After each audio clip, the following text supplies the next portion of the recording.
bonsoir fidèles téléspectatrices et téléspectateurs de la télévision BF1. Merci de nous recevoir chez vous une fois de plus à l'occasion de ce nouveau numéro de votre émission Leçon de vie. Leçon de vie qui va à la rencontre de personnalités ayant marqué tant leur environnement social que professionnel. Celle que nous recevons aujourd'hui aura tant marqué l'environnement des médias et de l'hôtellerie. Je n'en dirai pas plus, suivons sa bio express.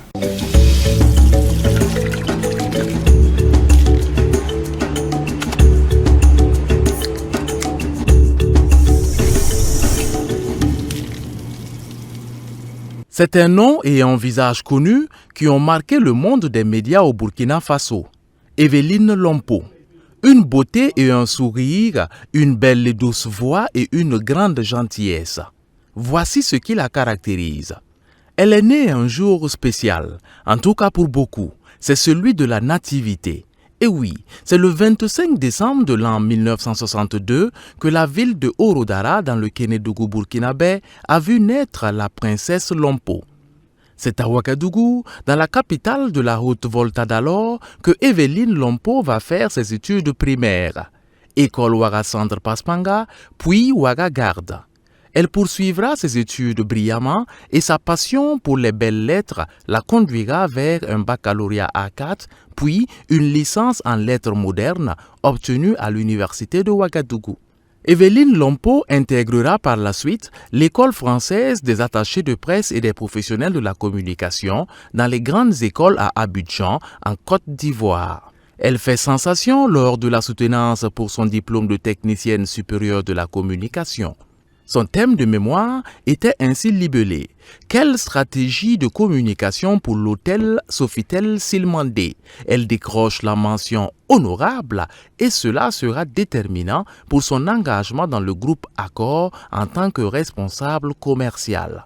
Sur le versant professionnel, il faut dire que Evelyne Lompo est une professionnelle du micro. Elle est animatrice et a eu l'occasion d'assurer la maîtrise de plusieurs cérémonies, notamment lors du Salon international de l'artisanat de Ouagadougou CIAO et au Festival panafricain du cinéma de Ouagadougou FESPACO. Beaucoup de téléspectateurs se souviennent de ses présentations à la télévision nationale du Burkina Faso RTB entre 1985 et 1994.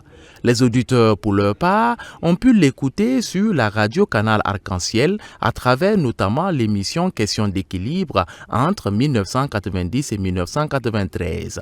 Très récemment, les plus jeunes ont découvert Evelyne Lompo à travers la télévision LCA où, pendant 9 mois, son expérience a été mise à contribution pour le bonheur des téléspectateurs.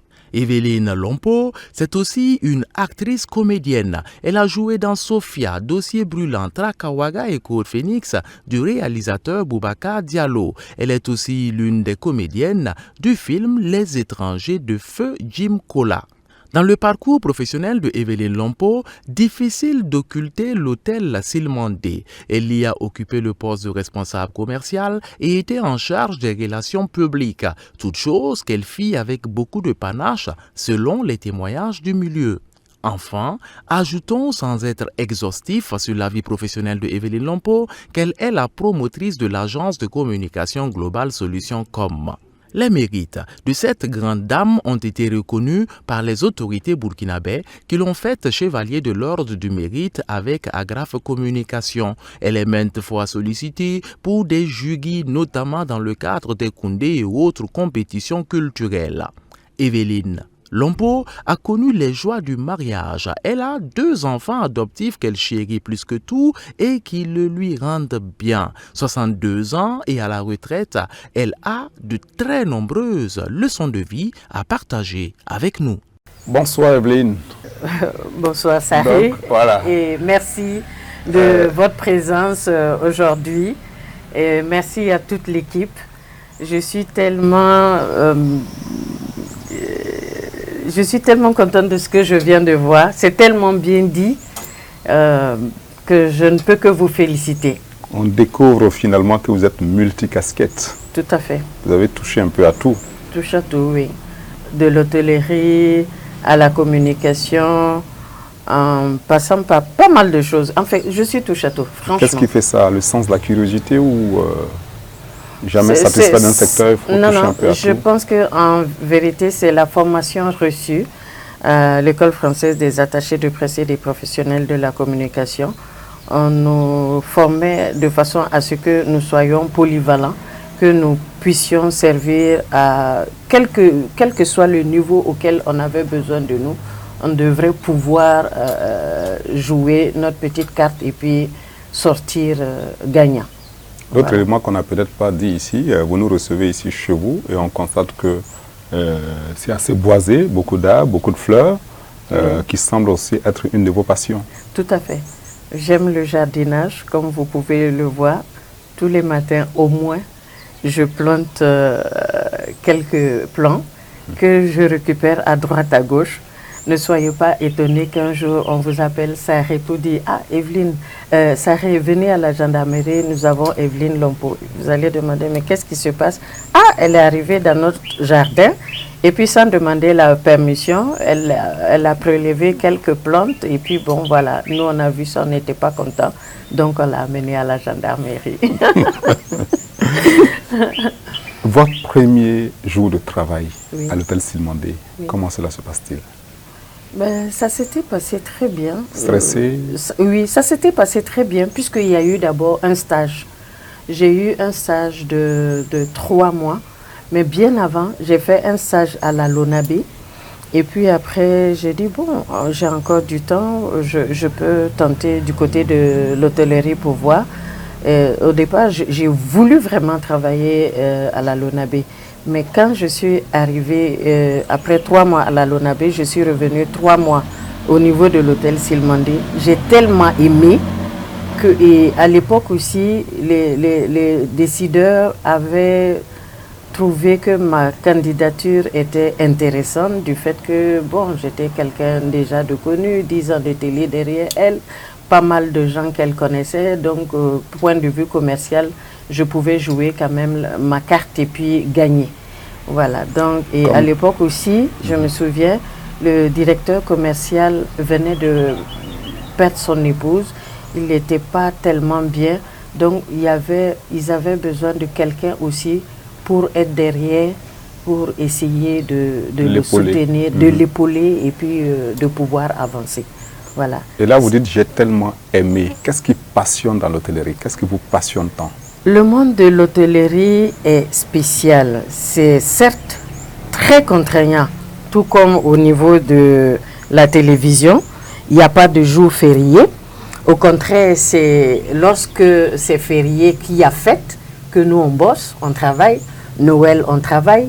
Saint-Sylvestre, on travaille. On y est jusqu'au matin. On dort là-bas et tout. C'est quand il y a les fêtes qu'on travaille. C'est tout comme à la radio.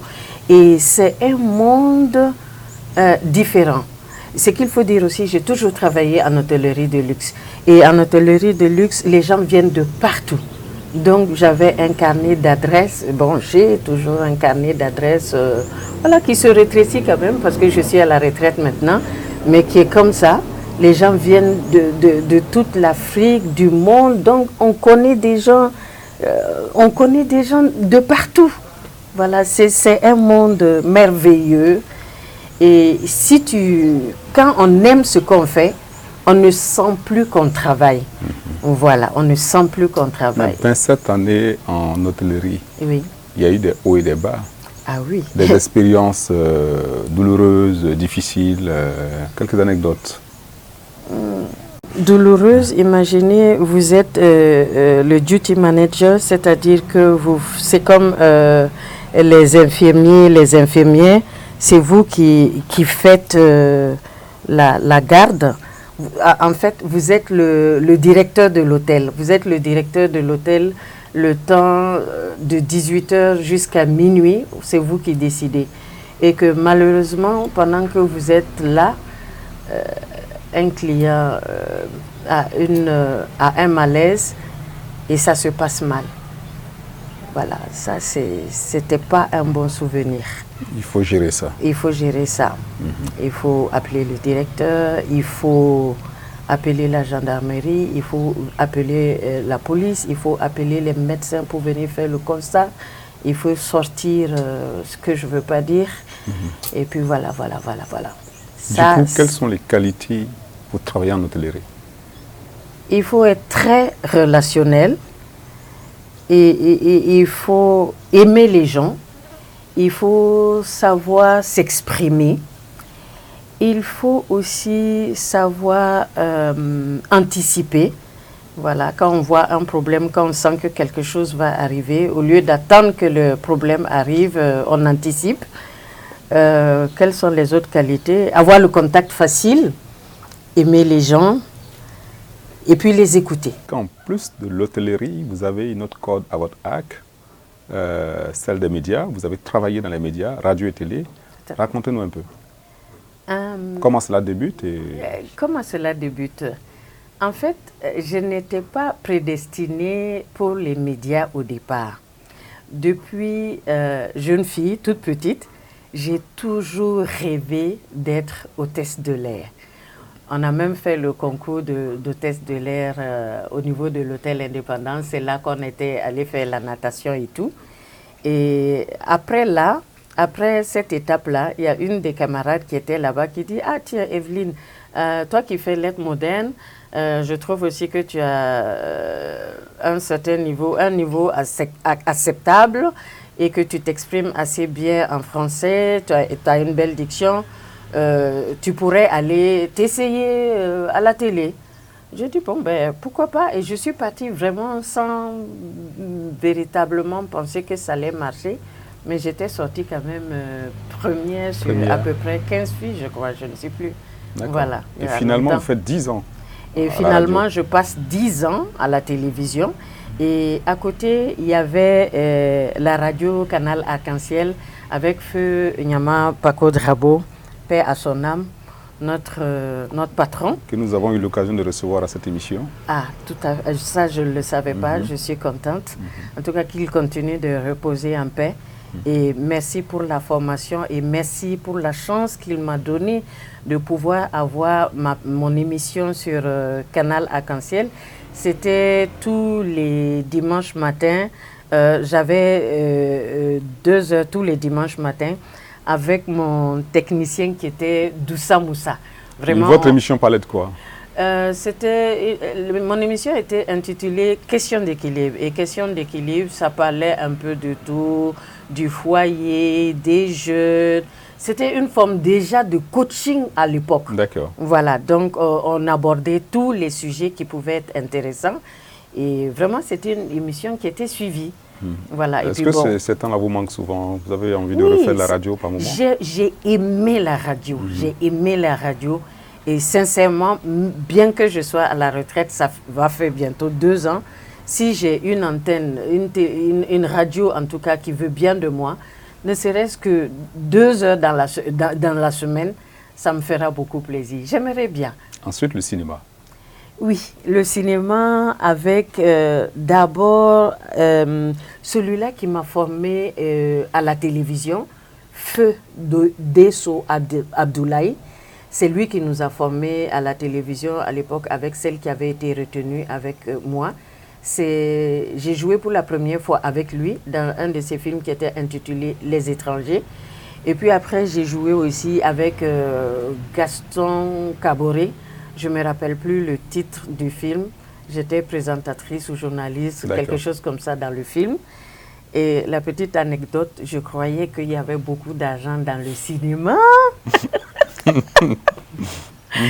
donc, on m'a appelé pour me donner mon cachet. J'étais tellement déçue que j'ai pleuré. J'ai dit, c'est pas possible, qu'est-ce que c'est que ça?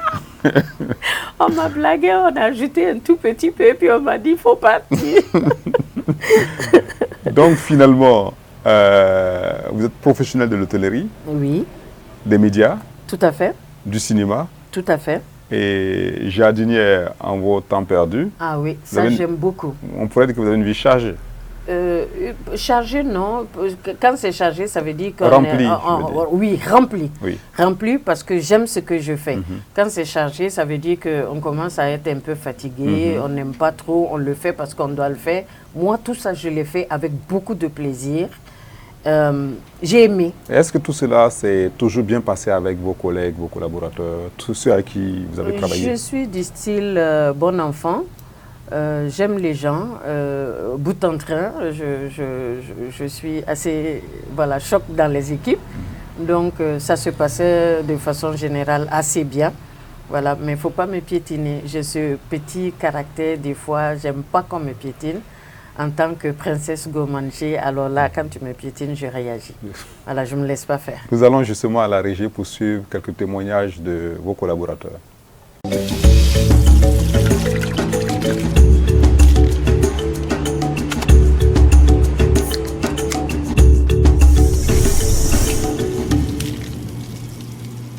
Evelyne, c'est la personne qu'on aimerait avoir à nos côtés parce que c'est une personne part entière et quand elle est avec toi, elle est à 100% avec toi en fait. C'est une personne de confiance, c'est une personne sur qui on peut compter et qui est toujours là pour vous. Quand on est grande dame avec une grande bonté, certaines personnes peuvent vous trouver naïve. Donc, je peux dire que c'est ça. Et le fait aussi de faire confiance aux personnes qu'on rencontre tout de suite, immédiatement, 100%, se donner 100%, ça peut aussi être un défaut. Madame Lompo, comme vous, de prime abord, quand vous la voyez, vous dites « Ah, que c'est une femme compliquée, quoi, parce qu'elle est très exigeante et méthodique. » Donc, mais une fois que vous l'approchez, là vous vous rendez compte que vraiment, elle a un cœur sensible. Elle est sincère et franche en relation. De bonne mémoire, je ne pense pas qu'elle ait eu des histoires avec un employé de l'hôtel Silmandé jusqu'à partir. Quand quelque chose ne lui plaît pas, elle te dit ça ne me plaît pas, et puis bon, vous continuez. Et dès que vous lui manquez de respect, ou il y a quelque chose, c'est même si c'est zéro, comme on dit, et puis elle crache le venin, comme on dit, hein.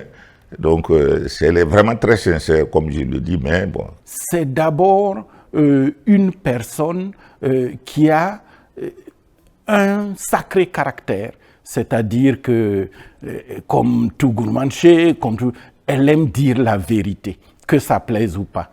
Deuxièmement, elle n'a cure des critiques.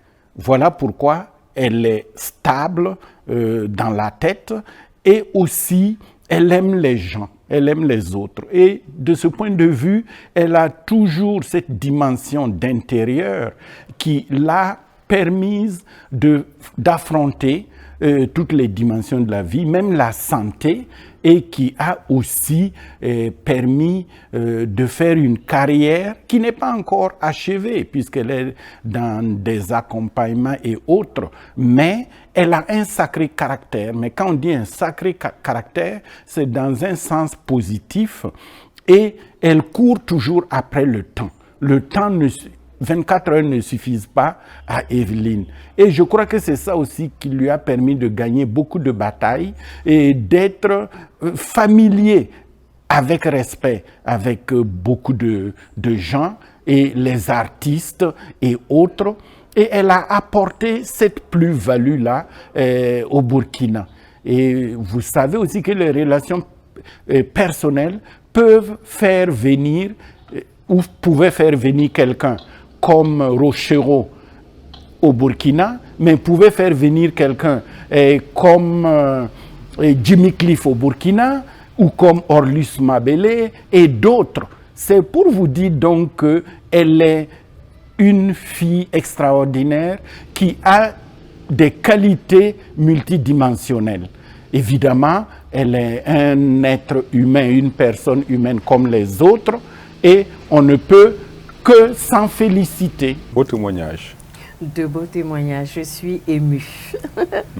Je suis émue, mais ils ont tout dit. Effectivement, je suis comme ça. Je fais confiance un peu trop vite. Au premier abord. Voilà, j'aime les gens un peu trop vite, comme disait Aïcha Dabré. Et des fois, on aime les gens, mais les gens ne vous renvoient pas l'ascenseur. L'ascenseur, c'est ça, exactement. Et je disais que je n'aimais pas me laisser piétiner, voilà. Mais en dehors de ça, tant que ça roule, je suis gentille. Quand vous êtes une bonne comédienne que vous avez joué au ciné, une Evelyne Lompo fâchée, ça donne quoi? C'est vilain. Je ne vous souhaite pas de voir ça. C'est vilain. Et qu'est-ce que vous a le plus marqué sur le plan professionnel? De tout ce que vous avez fait, quelque chose, une situation qui vous a marqué vraiment, que vous gardez en mémoire, que vous gardez de toute votre vie? Waouh, ça, j'ai aimé, j'ai apprécié. Au niveau de l'hôtel Silmandé, j'ai été malade. À un certain moment, j'ai été en obésité morbide. J'ai pesé jusqu'à 120 kilos. Et je tombais. Parce que c'est un travail qui est physique. Hein. On travaille, on court, on a des cocktails, on reçoit 300 personnes, 500 personnes, 150 personnes dans des salles différentes. Ça peut être au bord de la piscine, dans un salon, et puis ensuite, quelque part aussi au bas, il faut courir. Ça n'allait de rien. On ne pense pas que c'est quelque chose d'assez physique, mais on court, on travaille, on bosse, on marche beaucoup. C'est du sport au quotidien. C'est du sport au quotidien. Ce qui explique peut-être que vous gardez votre fraîcheur je me disais de même jeune des fille. fois, peut-être, merci, si on mettait un compteur, comme on appelle ce qu'on met, un minuteur. Voilà, un minuteur au bout, à la cheville, en fin de journée, je vous jure qu'on marche. On marche. Il y a des jours où on peut dire qu'on verra qu'on a marché 30 km, des jours 50 km. Il faut vérifier tout. Si vous avez une manifestation, il faut aller voir, revenir. Bon, c'est du boulot. C'est du boulot, c'est du boulot. Et puis, il faut être toujours avec votre client pour le rassurer. Donc, vous me demandez, qu'est-ce qui m'avait marqué? Ce qui m'avait marqué, j'ai été en surpoids, jusqu'à 120 kilos, comme je disais. Je suis tombée malade. Je tombais à tout moment, puisqu'on court, on marche partout, on court. Donc, et comme je n'arrivais pas à... Pas que je ne tenais pas, je tenais, parce que j'arrivais à courir, je courais toujours, mais je cours et je tombe. Mais plus je tombe, ça ne me dérange pas. Il suffit que j'arrive à me relever, je ne me décourage pas, je continue à courir. Jusqu'à ce que j'ai eu un bobo au dos. Et ils ont décidé ici à Ouagadougou de m'opérer. Ça s'est mal passé. On m'a mis dans un fauteuil roulant. Je suis allée à Paris 6 mois. Personne n'a voulu toucher. Pourtant, j'ai eu droit aux meilleurs spécialistes. J'avais de l'aide, donc j'ai eu droit aux meilleurs spécialistes. Personne n'a voulu toucher. Le dernier, j'ai vu 5 spécialistes. Le dernier, justement, que j'avais vu à Rouen, me demandait de rester un peu, encore 6 mois davantage sur Paris. J'étais fatiguée de rester là-bas. Vraiment, j'avais envie de rentrer. Et puis, j'ai dit, bon, je réfléchis, mais un beau soir comme ça, j'ai décidé, sans dire à personne, que je rentrais. Et je suis rentrée. Je suis rentrée, mais ça n'allait pas du tout, puisqu'on n'avait pas pu faire grand-chose. On a amélioré les choses, certes, mais le problème n'était pas réglé. Et finalement, j'ai négocié et j'ai pu obtenir une évacuation sanitaire au niveau de la Tunisie sur presque une année. Je pars, je viens, je pars, je viens. Mais là-bas aussi, ils ont refusé de traiter le dos. Mais tout ce temps, c'est vrai, ma direction au niveau du Silmandé m'a soutenue, d'abord pour m'opérer. Et puis bon, après, par la suite, comme l'État burkinabé avait pris la relève, mais je suis partie assez longtemps. Et vous savez que quand vous partez assez longtemps au poste de responsabilité auquel j'étais, si vous n'êtes pas là, il faut qu'on vous remplace. Si vous faites, je crois, 3 mois, vous prenez déjà 50% de votre salaire. Plus que ça, il n'y a plus de salaire. Mais quand même, ils ont été là. Quand il a fallu m'opérer, ils ont été là. Ils étaient avec moi et tout. Franchement, vous avez senti le soutien de vos collaborateurs? Oui, ils étaient là. Je n'ai pas été seule. On m'a soutenue jusqu'à ce que je puisse aller en Tunisie où ils ont pu régler les problèmes. Et puis bon, voilà, je suis revenue à la normale. Ok. Dieu merci alors. Comme disait un de mes amis, qu'est-ce qui s'est passé? On t'a fait paf comme un ballon qu'on perce. Tu as maigri. C'est ça. Tu es sûr que tu vas bien? J'ai dit, je vais très bien. Voilà.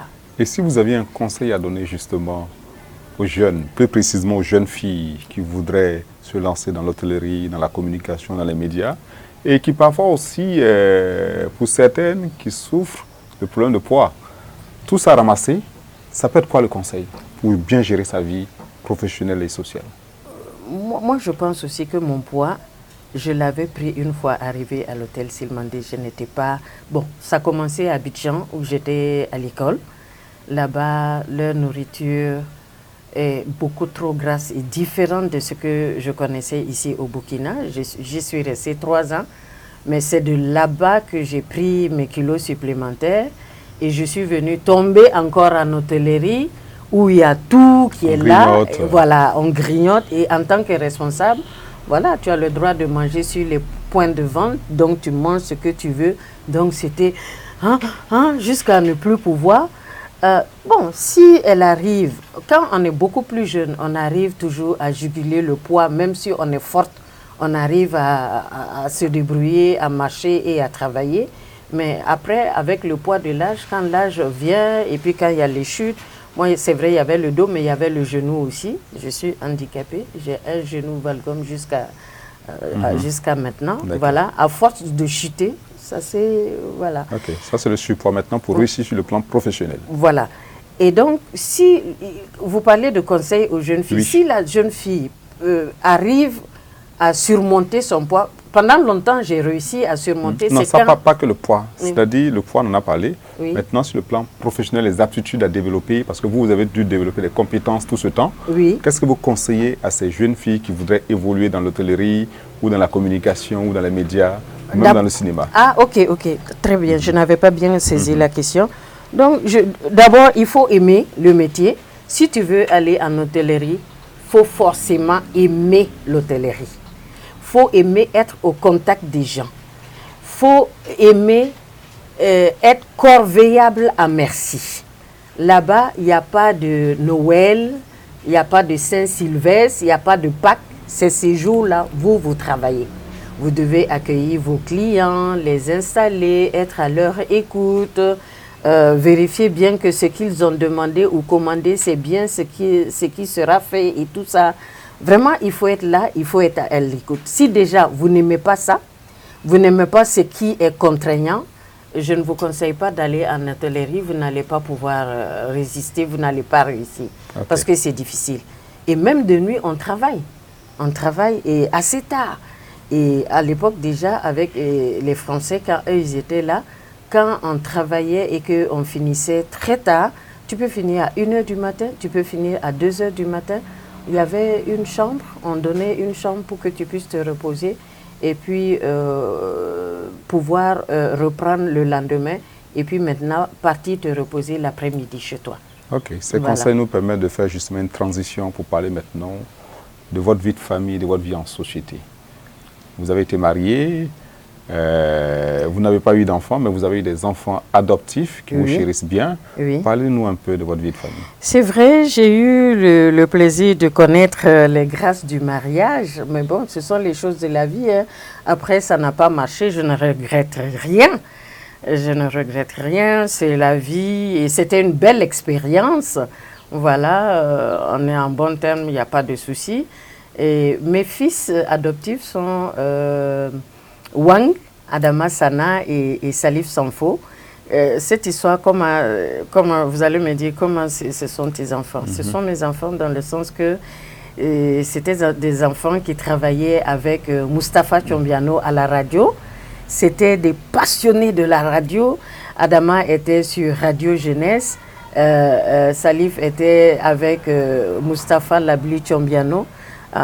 Paix à son âme également. Ça fait 5 ans, il y a quelques jours qu'il s'en est allé, l'homme aux grandes idées. Voilà, donc ces deux-là travaillaient déjà dans les médias et ils avaient aimé, je ne sais pas, peut-être ma popularité. En tout cas, ils m'ont aimé et ils m'ont adopté. Ils sont venus vers moi, je leur ai donné beaucoup de conseils à l'époque, je les ai épaulés, on a cheminé ensemble et même par la suite, quand je suis passée des médias à l'hôtellerie, j'ai fait appel à leur service pour venir, on faisait des animations pour les enfants, Donc, ils venaient parce que eux déjà, c'était des professionnels. Bien qu'enfants, ils étaient des professionnels. Ils étaient sur la radio, donc ils venaient pour les animations avec les enfants de nos clients. On faisait des animations. Ça aussi, c'est bon. Il faut faire plaisir aux enfants des clients. Là, le client, encore, on le sécurise, on le prend pour nous. Voilà, on l'a avec nous. Et puis, si les enfants aussi viennent, les enfants aussi sont des grands clients, hein, de la piscine, des glaces, des pizzas, des frites. Ça fait rentrer du fric. Eh bien, nous repartons à la régie pour suivre encore des témoignages.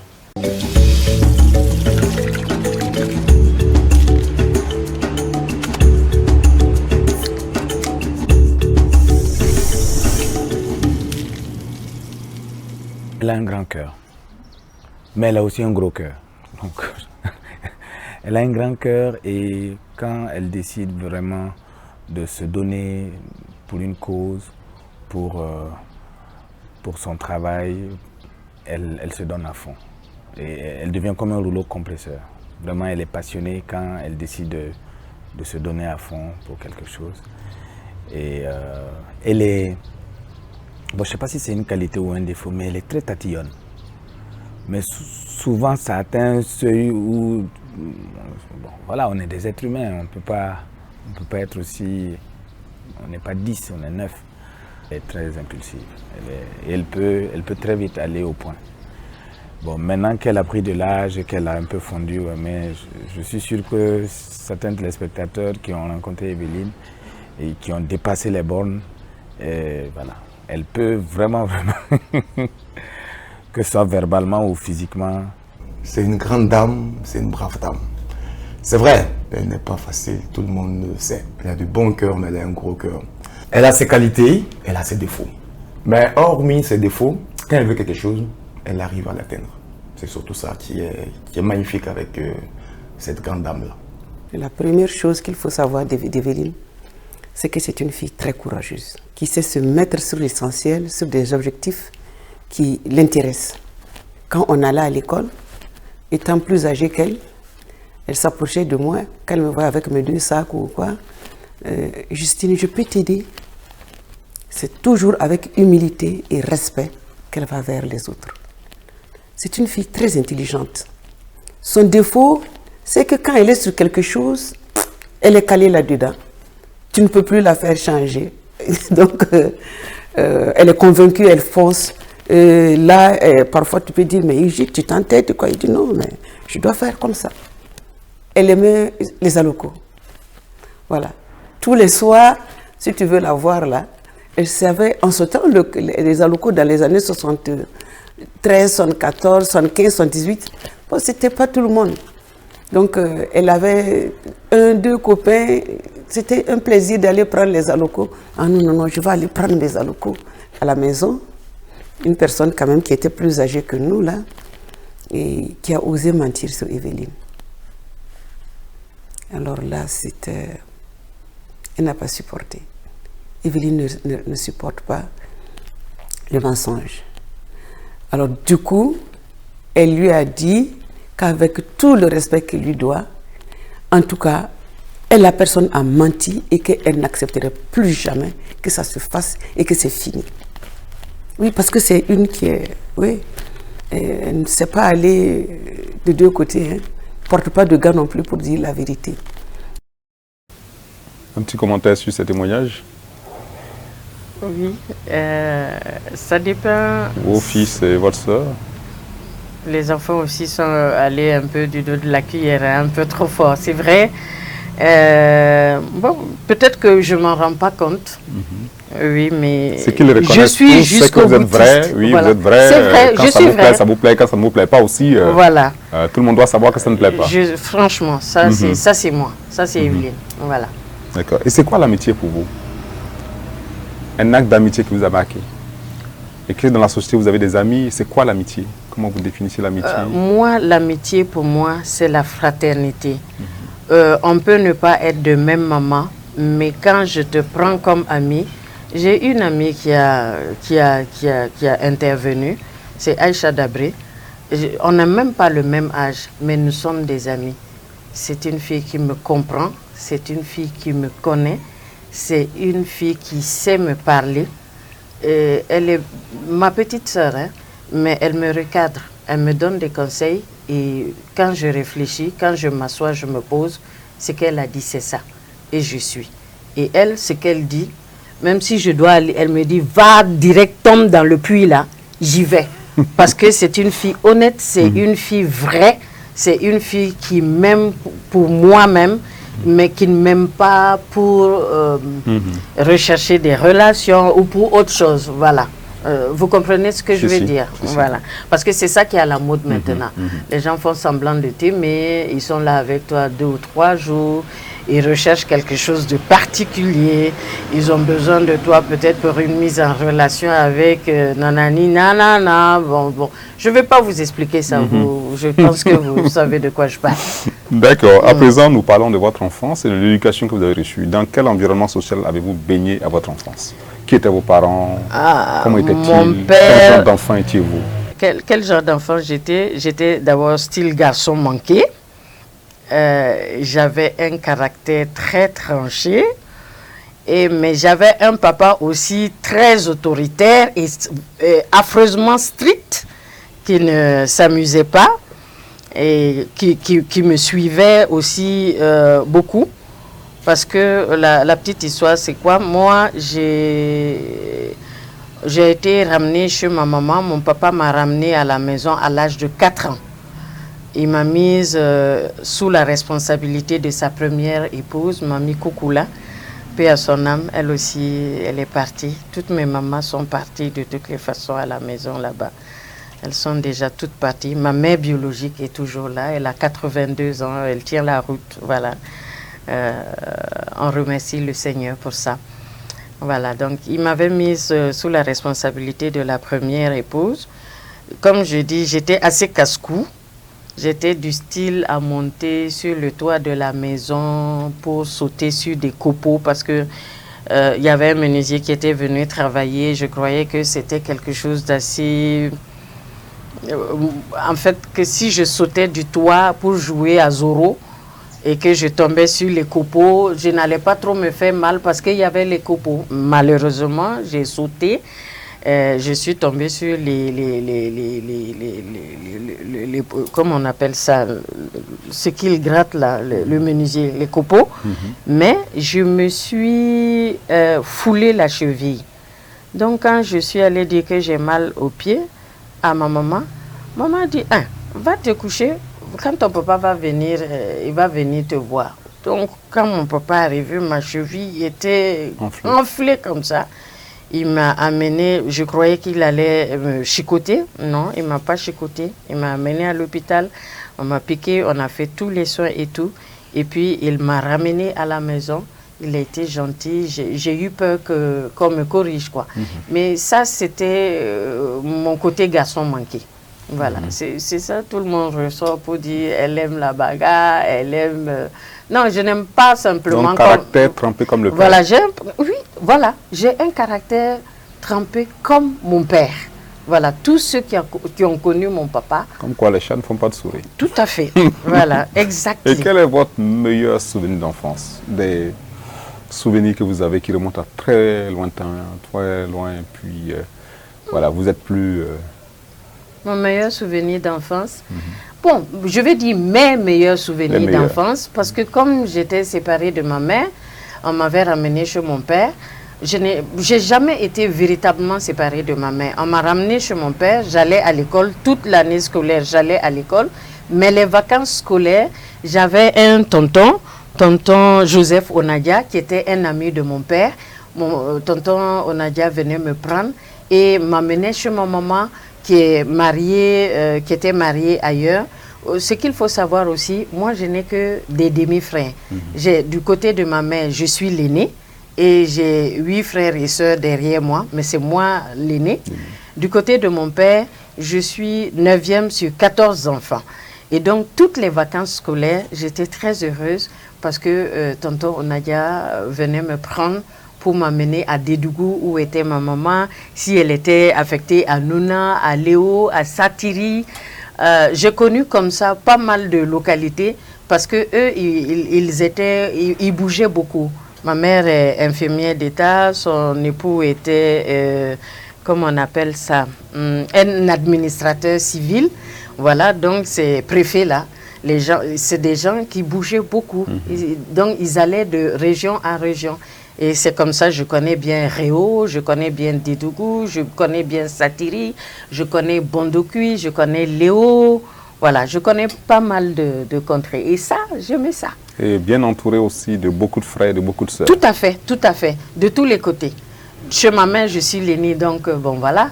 Et chez mon père, je suis 9e sur 14. Imaginez, j'ai beaucoup de grands frères, beaucoup de grandes sœurs. Eh bien, nous repartons à la régie pour suivre des témoignages sur votre enfance.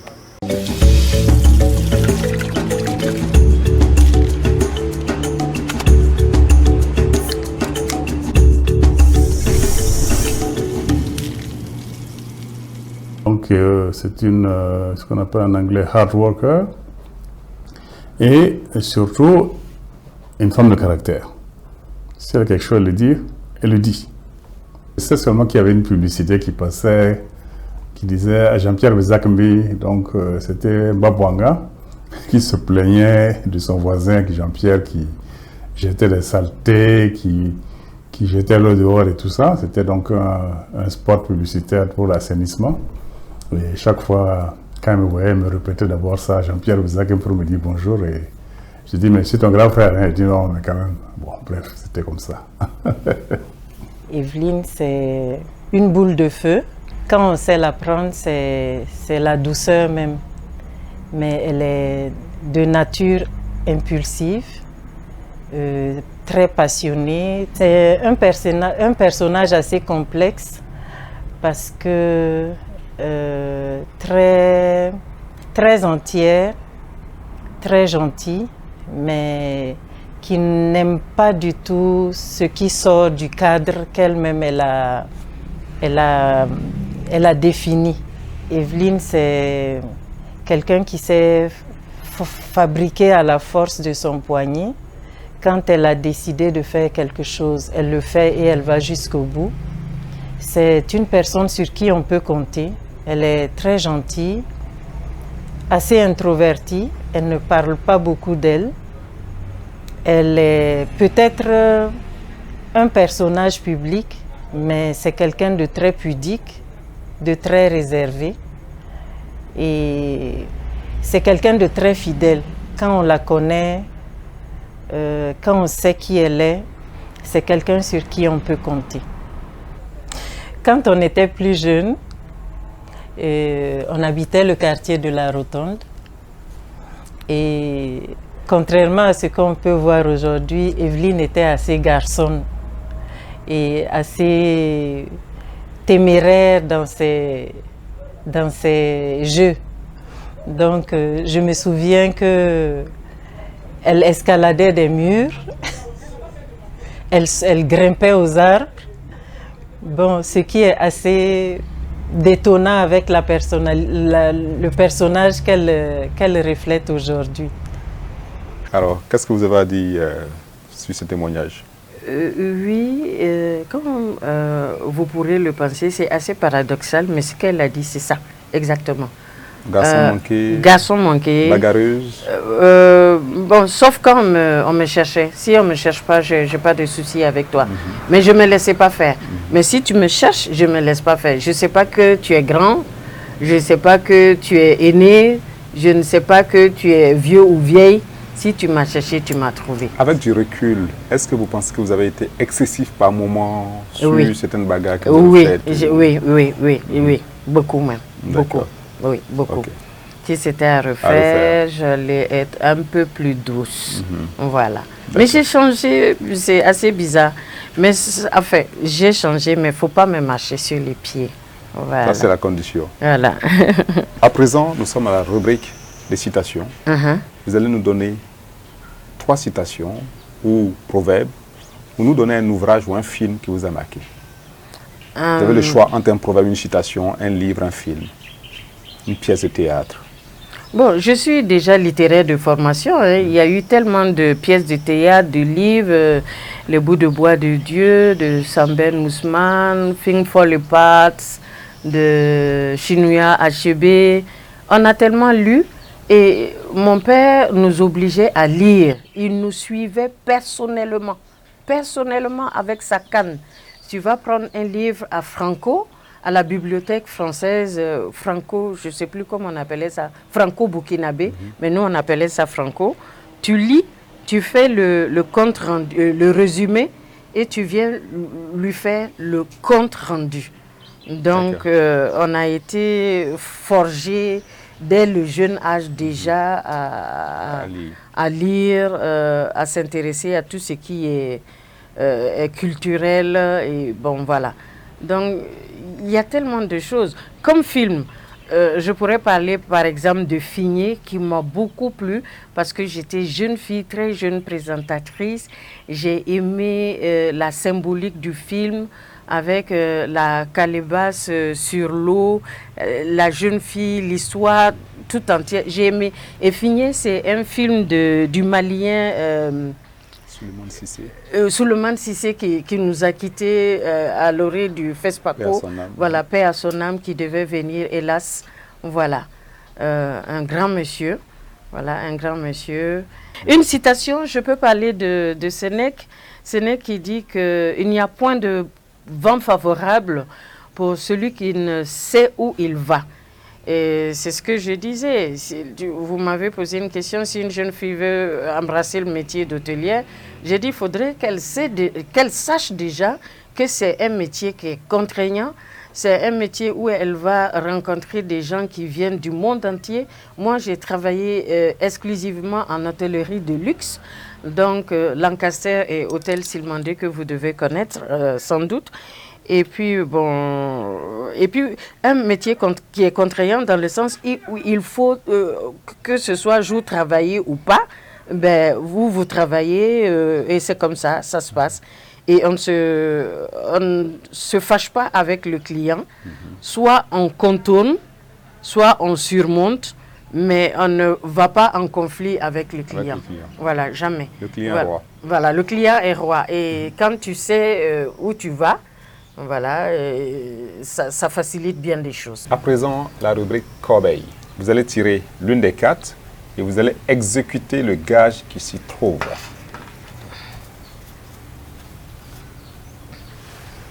Je peux tirer? Allez-y. Je prends la première. Un chant. Chant. Donc, vous allez nous faire un chant. Oui. Vous allez chanter quoi?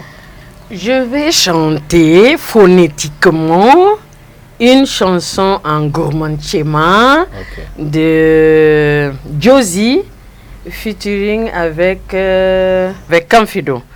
Et ça, c'est une chanson qui parle de la jeune femme mariée. D'accord. Et bon, j'essaie de chanter. Ok. Pochilio deni, oyo deni, pochilio deni, oyo deni, pochilio deni, oyo deni, pochilio deni, oyo deni. J'espère que si Josie me voit. Bravo, bravo, c'est bien entonné. D'accord. J'adore cette chanson.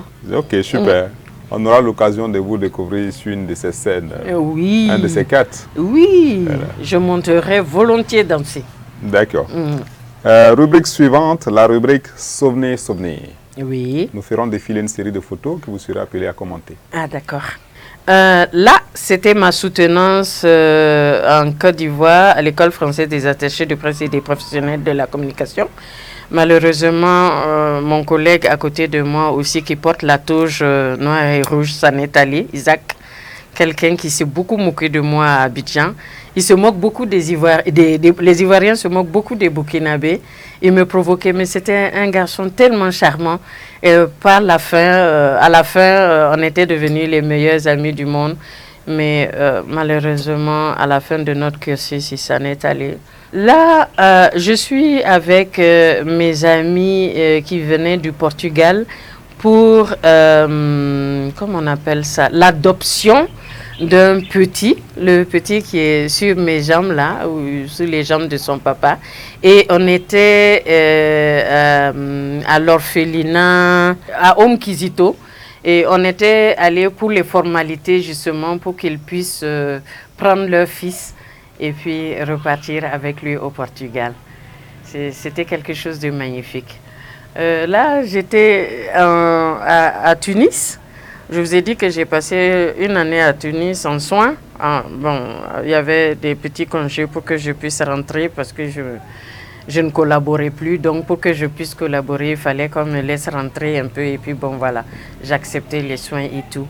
Donc, c'est à Tunis, j'étais sortie. Ça allait bien déjà, hein. J'avais perdu beaucoup de poids. J'ai perdu tout au plus 45 kilos. Je pesais beaucoup, 120 kilos. Et donc, j'avais perdu jusqu'à 45 kilos. Et comme j'étais au régime, j'étais sortie prendre des fruits. Ok. Voilà. Ah là, ça, c'est ma décoration décernée dans le cadre de mon travail au niveau de la communication, de la radio-télévision. Et j'étais... le monsieur qui m'a posé l'insigne, ça s'est trouvé bizarrement que c'est un tonton, mais qui nous a quittés aussi. Voilà, le monde, hein, ça passe. Oui, le président John Rawlings, de passage à Silmandé, je disais que quand on travaille dans un grand hôtel comme le Silmandé ou Lancaster, on rencontre des clients qui viennent du monde entier et on se fait des relations monstres, on connaît du monde un peu partout. Et c'est comme ça, quand mon papa était descendu, j'ai dit, papa, moi je veux faire une photo avec toi. On a fait la photo. Ce jour, tout le personnel, on a fait une photo sur le perron avec le président John Jerry Rawlings. C'est mon époux, Nasser. Ok. Fin des souvenirs. Nous tirons inexorablement vers la fin de cette émission. Mais nous retournons à nouveau en régie pour suivre des messages qu'on a bien voulu laisser à votre endroit, que vos connaissances ont bien voulu laisser à votre endroit. Ok. Suivons.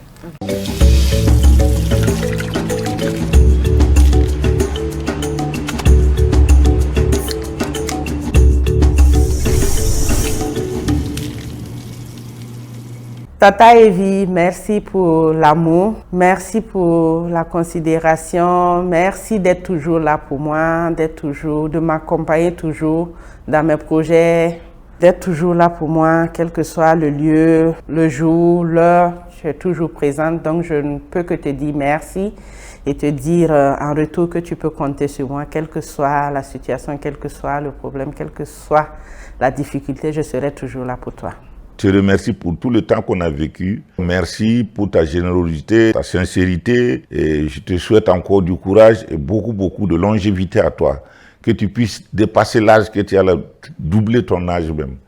Merci beaucoup, Evelyne. Et à tantôt. Je suis fier. Vraiment, je suis fier de toi. Je suis vraiment content avec tout ce qui s'est passé, avec tout ce que tu as subi et que tu marches toujours tête haute. Et que quand on a besoin de toi matin, midi, soir, la preuve, elle était là à mon mariage. C'est grâce à elle, on va dire, entre guillemets, que j'ai fait la rencontre de madame. Elle a tout fait pour assister à mon mariage. Et franchement, les mots me manquent pour lui dire un grand merci. Et pour vous dire, merci pour ce que tu as fait pour nous. Parce que c'est grâce à toi qu'on a su comment manger avec une fourchette et un couteau. Merci, Evelyne Lompo. Que Dieu te bénisse, que Dieu te garde en bonne santé. Amen ya Rabbi. Toutes les épreuves que tu as pu endurer et que tu as pu surmonter avec dignité pourront que renfermer ta foi en Dieu et te faire grandir davantage spirituellement. Et je souhaite à Dieu, comme dans toutes nos prières, que Dieu te donne une bonne fin, que tu puisses voir tes petits-enfants, parce qu'aujourd'hui, tu as des petits-enfants déjà, que tu vois tes arrière-petits-enfants avant l'appel du grand barbu. Mais on va se dire que c'est dans 100 ans. Merci maman, que Dieu te bénisse. Evelyne, je te sais très forte. Et en te disant que je te sais très forte, je sais que tu sais de quoi je parle. Donc, je te dis de continuer à être forte parce que la patience est un chemin d'or et tout vient à point à qui sait attendre. Evelyne, il faut continuer à être active. Il ne faut pas baisser les bras. Il faut être optimiste dans la vie et surtout avoir des objectifs. C'est très important et se donner les moyens également pour atteindre ces objectifs. Et en ce moment, il y a tellement de défis. Transformer tes défis en succès et en réussite. Voilà le conseil que je lui donnerai en tant que petite sœur. Evelyne, je te souhaite toujours de beaux jours. Je te souhaite, mais là tu le fais déjà, tu t'occupes de ta petite santé et gardons les liens familiaux, les liens professionnels, parce que c'est ça qui nourrit l'homme et la femme de médias. Encore une fois, bye bye Evelyne et bon vent à nous tous, à nous tous. Evelyne, ma chère petite sœur, sache que j'apprécie beaucoup ce caractère que tu as pu garder, qui est une partie de papa, et pour lequel tu es arrivé là où tu es, avec tout le respect que les gens te devaient et les appréciations que les gens faisaient de tes émissions. Je te souhaite longue vie, je te souhaite du courage, je te souhaite de grâce, des grâces qui ne feront que t'accompagner pour le reste de ta vie. Sache que nous t'aimons beaucoup et ne doute pas un seul instant que nous avons autre chose que cette fraternité agissante, que cet amour et ce lien maternel qui nous lie. Merci. Merci pour tout ce que tu as été pour moi, cette petite sœur respectueuse et qui a su vraiment garder les rapports que nous avons. Merci. Qu'est-ce que tous ces témoignages vous inspirent comme commentaire? Je suis émue. Je prends bonne note de tous les conseils qui m'ont été prodigués, des mots de consolation aussi de ma soeur Caroline. Et à Jean-Pierre Ilboudo, je lui dis que je suis sur le chemin, on va discuter, je lui expliquerai ce que je fais. Je cours toujours, je n'arrête pas de courir. Je crois que même, peut-être même le jour de ma mort, je serai toujours en train de courir. Et quand je vais tomber, pap, c'est fini. Et puis voilà, je vais mourir en courant. Dans voilà. 100 ans, comme l'a dit Salif Sanfo. Bon, 100 ans, bon, oui, pourquoi pas. Mais 100 ans, si tu n'es pas en bonne santé, je me dis que ça va être compliqué. Hein? Voilà. Si j'arrive à rester en bonne santé. D'accord. Voilà. C'est tout. Pratiquement au thème de l'émission. Oui. Alors, si vous aviez un conseil à donner de façon générale à l'ensemble de la jeunesse burkinabé, notamment aux filles, pour pouvoir réussir socialement, professionnellement, quels seraient ces conseils? C'est d'être surtout honnête dans le travail et de ne pas chercher la courte échelle et de ne pas tomber dans le système de la flatterie pour obtenir ce qu'on veut. Mais il faut être vrai. Il faut travailler sincèrement et quand on travaille, on se donne honnêtement et on essaie d'apprendre au contact des gens qui nous ont dévancés. Donc, on essaie d'être humble pour pouvoir avancer et puis, bon, ben voilà, les choses pourront se faire. Eh bien, merci pour ces conseils. Merci de nous avoir reçus ici chez vous. Merci pour ces pages de votre vie que vous avez bien accepté, feuilleté avec nous. Merci à tous ceux-là qui se sont prêts au jeu. C'est à moi le merci. D'accord. Parce que vous me redonnez une nouvelle chance de rebondir. Ce que je voulais dire, le Burkinabé n'aime pas ces icônes. Le Burkinabé n'a rien à cirer des anciens, de ceux qui sont... Ça ne les intéresse pas trop. Il y a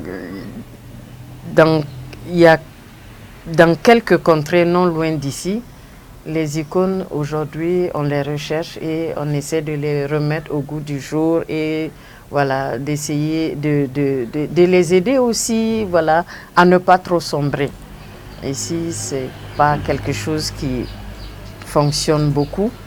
Je le regrette et j'aimerais qu'on puisse quand même pouvoir faire quelque chose.